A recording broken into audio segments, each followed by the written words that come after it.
ولې بدنۍ نه د بزګوما د ګډ نه د بزګوما دوه داري کې د تحقیق تحقیقي دي دا کله وته ګرځوا او اسباب دي څنګه دي مسجد البلادي يوم الرحمن أحد هذه الرجل يوم التسليم لسبيل الفرج وثاني هذه المده يوم يدخل الفرع وثاني هذه الأثياب أدري ما يتمرون الكلام من مد فردا أو فقدنا في نصف الأسباب ورابع الشيطان هذا الشيطان بعد يدخل ما بيجي بس قال كده بس بيشوفون لي بيجي أو بس هو بس تكلموا لي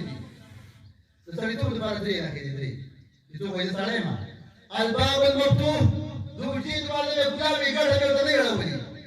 الطعام الموزون دوڑے میں دفعی پرخاش کی نفری پوجا کی میں خلی الازاز الموجود لن بیتنے مالا لن دا یسلو ازماکانے ادالات رداد پر ازمات رلاشا دکاول والا دشین اسمان مالک ازمات رلاشا داوی ولی بدنین دبزگوما دبزگوما دبزگوما دو داری کی سے تستحقی تحقیقی دے دو رلاشا کارن رب گئی من مشى في حاجة أخيه المسلم كتب الله له بكل خدمة 70 حسنة يوم مسلمان دبن مسلمان روان شو دا لا درجة فرا هر قدم أوي لكي أوي بنا ما بيجي أو أوي بتا